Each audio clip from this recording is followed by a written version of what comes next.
दिन ब दिन हम उस दिन के समीप पहुंच रहे हैं जिसका इंतजार हमें वर्ष भर रहता है। इस बार 17 जनवरी दिन सोमवार को है बाबा का समाधि दिवस। बढ़ते कोरोना केसों के कारण पिछले वर्ष की भांति इस वर्ष भी प्रशासन की कई बंदिशें हैं जो लाजमी भी हैं। बावजूद इसके शर्तों के साथ ही सही, लेकिन लंगटा बाबा को चादर पोशी को लेकर उनके भक्त खरगडिहा नगरी पहुंचे बगैर नहीं रहेंगे। मनुष्याणाम सहस्त्रेषु कश्चिदधते सिद्धये यत् तामपि सिद्धनाम कश्चिन माम वेति तत्वतः।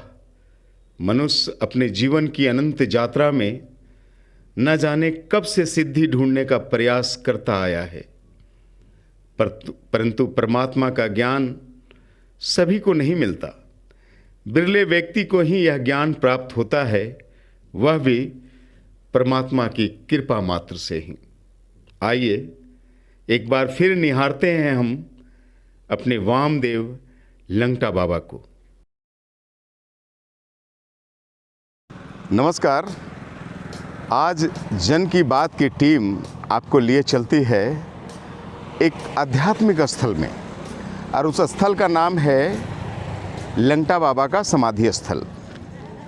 लंगटा बाबा आज भी उतने ही प्रासंगिक हैं जितने 100 साल पहले हुआ करते थे। आज जब पूरे देश में हिंदू और मुसलमान के बीच नफ़रतों का बीजारोपण हो रहा है, ऐसे में गंगा जमुनी तहजीब का प्रतीक लंगटा बाबा का ये समाधि स्थल यूं ही ऐतिहासिक हो जाता है, जहां हिंदू, मुसलमान, सिख, ईसाई सभी सजदा करने आते हैं, सभी शीश झुकाने आते हैं और सभी चादर चढ़ाते हैं। उनका बाबा यहीं इसी पत्थर के चबूतरे में तो सो रहा है। हम खड़े हैं गिरिडीह देवघर के मुख्य मार्ग पे। गिरिडीह से तकरीबन 40 किलोमीटर दूर और देवघर यहाँ से तकरीबन 70 किलोमीटर दूर इस स्थल, इस नगरी का नाम खरगडिहा है। खरगडिहा कभी परगना हुआ करता था, अब खरगडिहा एक पंचायत है। लेकिन खरगडिहा की जो पहचान है विश्व के मानचित्र में, वो इसलिए है कि इसी खरगडिहा की पवित्र भूमि में लंगटा बाबा चिर निद्रा में सो रहे हैं। लंगटा बाबा का ये समाधि स्थल है। उसरी नदी के तीर पे बसा ये खरगडिहा लंगटा बाबा के कारण ऐतिहासिक सा हो गया है। आज हम आपको दिखाते हैं लंगटा बाबा की कहानी और लंगटा बाबा का पवित्र समाधि स्थल का भी दर्शन जन की बात अभी आपको करवाएगी।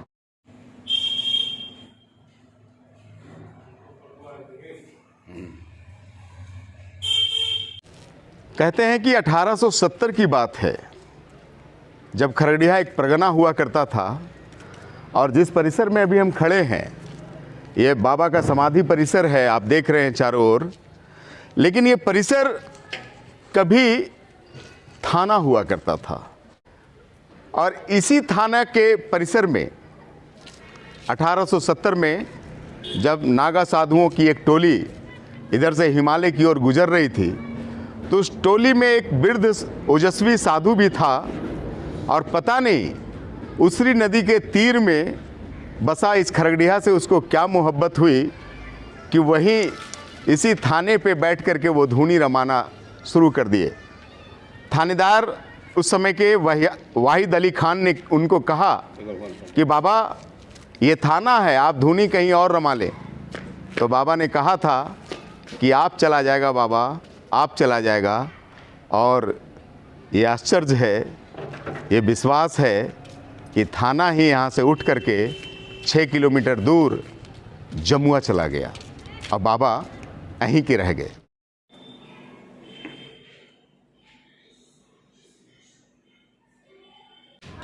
कहते हैं इस थाना परिसर में जब बाबा ने धूनी रमाना स्टार्ट कर दिया, तो वहीं इनकी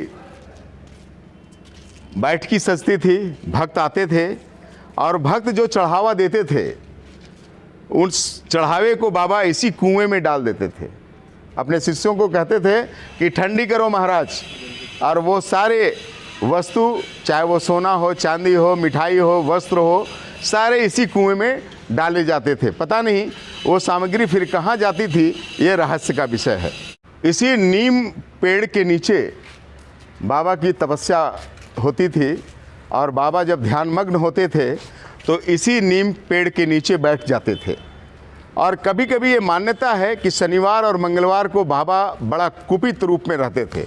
ऐसा लगता था मानो अवधर दानी शिव उन पे सवार हो गए हों, और वो वाम गुरु, जगत गुरु शिव के ही तो अवतार थे। आइए हम आहिस्ता आहिस्ता उस दरबार में प्रवेश करते हैं।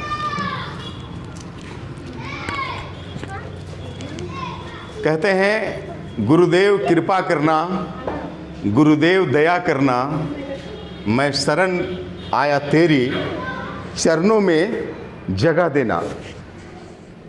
वामदेव जगत गुरु लंगटा बाबा भगवान शिव के ही तो अवतार थे। इनकी पूरी क्रियाकलाप, इनका पूरा रहना सहना, इनका पूरी इनकी पूरी बातें भगवान शिव का दर्शन कराती थी। कहते हैं कि बाबा को सभी भोजन पसंद थे, लेकिन खास करके सत्तू उनका प्रिय भोजन था। कुत्तों से उनको बहुत मोहब्बत थी और कई कुत्ते उनके साथ ही सोते और रहते थे। बाबा जब जिस पे गुस्सा आ जाते थे, ऐसी मान्यता है, तो लोग ऐसा मानते थे कि उसका काम हो जाता था, उसी मनोकामना उसकी पूर्ण हो जाती थी। और आज भी ये मान्यता है कि जो मन में लेकर के, जो अच्छे विचार लेकर के यहाँ भक्त पहुँचते हैं, इस दरबार में सजदा करते हैं और यहाँ चादर पोशी करते हैं, उसी मनोकामना बाबा आज भी पूरा करते हैं। बाबा के अन्य भक्त स्वामी परमहंस कहते हैं कि बाबा कहीं गए नहीं हैं, बाबा अभी भी यहीं विराजमान हैं और बाबा सदैव अपने भक्तों का ख्याल रखते हैं। यही कारण है कि इस क्षेत्र की तमाम बड़ी संस्थाएं लंगटा बाबा के नाम पे है। चाहे हम लंगटा बाबा उच्च विद्यालय मिर्जागंज की बात करें, चाहे हम लंगटा बाबा कॉलेज की बात करें, लंगटा बाबा गर्ल्स हाई स्कूल की बात करें, हम गिरिडीह में स्थित बाबा टीएमटी की बात करें, हम लंगटा बाबा क्लब की बात करें, या लंगटा बाबा के नाम से सैकड़ों प्रतिष्ठानों की बात करें, बाबा की छाप, बाबा की दया दृष्टि, बाबा का आशीर्वाद इन सारे संस्थानों में एक समान सा रहता है।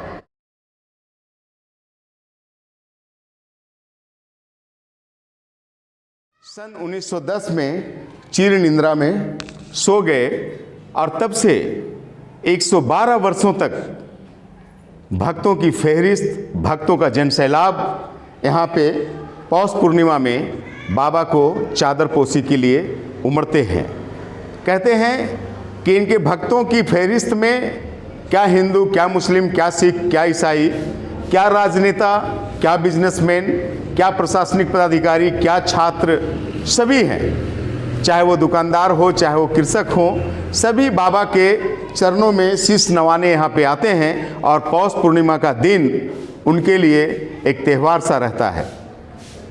बाबा के सजदा में कोई आडंबर की आवश्यकता नहीं होती। बाबा एक चादर से निहाल हो जाते हैं, भक्तों की एक चिल्लम से खुश हो जाते हैं। लोग आते हैं और बाबा को चादर चढ़ाते हैं, सजदा करते हैं, प्रणाम करते हैं और बाबा से अपना दुखड़ा बतियाते हैं। और लोगों को लगता है कि बाबा की छाया उनके सर के ऊपर है और उनकी सभी मनोकामनाएं बाबा पूर्ण करती है। और ये विश्वास लगातार तकरीबन 150 वर्षों से चला आ रहा है।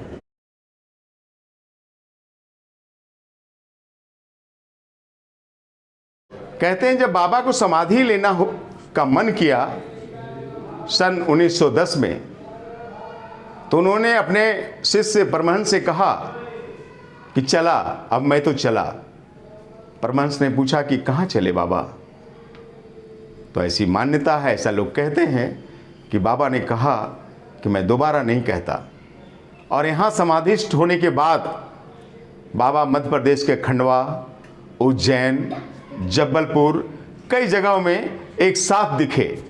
कहते हैं कि बाबा साईं का भी रूप थे, बाबा केशवानंद के भी रूप थे, बाबा धूनी वाले बाबा का भी रूप थे। आप धूनी वाले बाबा की बात करें, चाहे केशवानंद महाराज की बात करें या लंगटा बाबा की बात करें, प्रत्यक्षदर्शियों का कहना है, लोगों का मानना है कि ये तीनों एक ही आत्मा के तीन रूप थे, जो कभी यहाँ, कभी खंडवा में, कभी नेपाल में, कभी कश्मीर में, तो कभी जबलपुर में नजर आते थे। बाबा का जब पौष पूर्णिमा में मेला लगता है तो ये पूरा परिसर साधु और फकीरों से भर जाती है। यहाँ पे पांव रखने की भी जगह नहीं होती, इतने साधु और फकीर दूर दूर से यहाँ पहुँचते हैं। और उनकी भक्तों का क्या कहना, जन सैलाब सा उमड़ता है और प्रशासन को बड़ी मुश्किल होता है उसको संभालना। बावजूद इनके भक्तों में एक अनुशासन दिखता है, इनके भक्तों में एक समर्पण भाव दिखता है, एक दूसरे की मदद करने की भावना दिखती है। और यही एक कारण है कि आज 1910 से तकरीबन 100-125 साल हो गया इनके समाधि में मेला का आयोजन होते होते कभी यहाँ पे कोई घटना दुर्घटना नहीं हुई। खेदन बाबा का नाम आता है। ये प्रथम सेवक थे जो बाबा की सेवा में लगे रहते थे और यहाँ के लोगों ने, खरगड़िया के लोगों ने लंगटा बाबा के समाधि के जस्ट बगल में ही उसी परिसर में खेदन बाबा का भी समाधि यहाँ पे स्थापित किया है। आखिर भक्त अपने स्वामी से कितना दूर रहेगा। और मैं आपको बता दूं कि खेदन बाबा के ही वंशज आज लंगटा बाबा की पूरी व्यवस्था का देख रेख करते हैं, यहाँ उनकी सेवा करते हैं और यहाँ आने वाले भक्तों का वही खातिरदारी करते हैं। बाबा की याद में ये धर्मशाला का निर्माण यहाँ भक्तगण आते हैं और करते हैं। भारत से में ही नहीं, नेपाल, तिब्बत, भूटान से भी लोग बाबा को सजदा करने और उनके मज़ार में, उनके समाधि में चादर पोशी करने को आते हैं। पौष पूर्णिमा में यहाँ विशाल लंगर का आयोजन होता है, जहाँ देसी घी की बनी पूड़ियाँ और सब्जी और हलवा लोगों के बीच में वितरित की जाती है। आप देख सकते हैं कितनी बड़ी मात्रा में यहाँ पे पूड़ियों और सब्जियों का निर्माण होता होगा। ये कढ़ाई है और बड़ा सा चूल्हा इसी परिसर में बनता है। और आप देखिए ये फर्श में ही पूड़ी बेलने का चबूतरा बना दिया गया है। तो एक बड़ा आयोजन होता है और यहाँ का प्रसाद लाखों लोगों में वितरित होता है। लोग यहाँ के प्रसाद को कई दिनों तक रखते हैं, अपने रिश्तेदारों और अपने परिचितों के यहाँ दूर दूर तक भेजते हैं। इन सारे आयोजनों के पीछे रहस्य का विषय ये है कि इसके लिए ना कोई समिति है, ना कोई न्यास है, ना कोई संगठन है, न यहाँ कोई अध्यक्ष है, ना कोई यहाँ सचिव है। लेकिन सारी चीज़ें तकरीबन 112 वर्षों से ऐसे ही सुनियोजित चलती है, सफलतापूर्वक चलती है, कोई चीज़ घटता नहीं। और ये चीज़ें कहाँ से आती है, ये भी रहस्य का विषय है। में कई कीमती कंबलों का जखीरा आता था, मिठाइयों का जखीरा आता था, फलों का जखीरा आता था। कहाँ से आता था, उस समय भी रहस्य था। और अभी कहाँ से आता है, अभी भी रहस्य है। बाबा उस समय भी उन सारी चीज़ों को अपने भक्तों के बीच, निसहाय गरीबों के बीच वितरित कर दिया करते थे कि बाबा की सादगी किसी आडंबर से हमें बहुत दूर एक आध्यात्मिकता और निश्चलता की ओर ले जाती है।